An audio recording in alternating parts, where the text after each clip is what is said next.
తాకట్లో ఉన్న మీ బంగారాన్ని విడిపించి ఆ రోజు ఆన్లైన్ రేటుకి కొంటాం. Sharma gold company. ఒక్కోసారి మనం చేసిన చిన్న చిన్న తప్పులే ప్రాణాలు తీస్తాయి. ఏం కాదులే అన్న నిర్లక్ష్యానికి తోడు దురదృష్టం వెంటాడి జీవితం అర్ధాంతరంగా ముగిసిపోతుంది. ఇది నిజమే అనడానికి ఎన్నో ఘటనలు సాక్ష్యంగా కూడా ఉన్నాయి.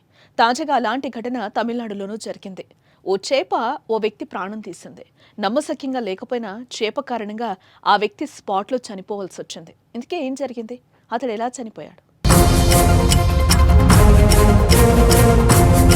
మణిగంధన్ తమిళనాడులోని చెంగల్పట్టు జిల్లా అరైపక్కం గ్రామానికి చెందినవాడు. 29 ఏళ్లు కలిగిన మణిగంధన్ చేపలు పట్టే అలవాటుంది. ఈ క్రమంలోనే మంగళవారం మధురాంతకం ప్రాంతంలో చేపలు వేటకు వెళ్లాడు మణిగంధన్.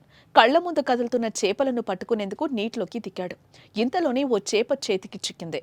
అదే సమయంలో మరో చేప కంటపడింది. వెంటనే మణిగంధన్ చేతిలో ఉన్న చేపను నోట్లో పెట్టి రెండో దాన్ని పట్టుకునేందుకు ప్రయత్నించాడు.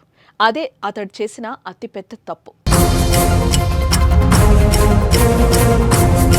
బతికున్న చేపను నోట్లో మణిగంధన్ పెట్టుకోవడంతో అది కాస్త లోపలికి జారిపోయి ఊపిరాడక ఉక్కిరిబిక్కిరయ్యాడు. క్షణాల్లోనే అక్కడ కుప్పకూలిపోయాడు. దీంతో చుట్టూ ఉన్నవారు వెంటనే మణిగంధన్ను జిల్లా ప్రభుత్వ ఆసుపత్రికి తరలించారు. కానీ అప్పటికే మణిగంధన్ ప్రాణాలు కోల్పోయాడు.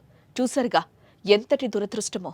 ఎన్నో ఏళ్ల నుంచి చేపలు పట్టే మణిగంధన్ చిన్న నిర్లక్ష్యంతో అదే చేపకు బలయ్యాడు. కూలీ నాలి చేస్తూ కుటుంబాన్ని పోషించే ఆయన మరణించడంతో ఆ ఇంట తీవ్ర విషాద ఛాయలు అలుముకున్నాయి.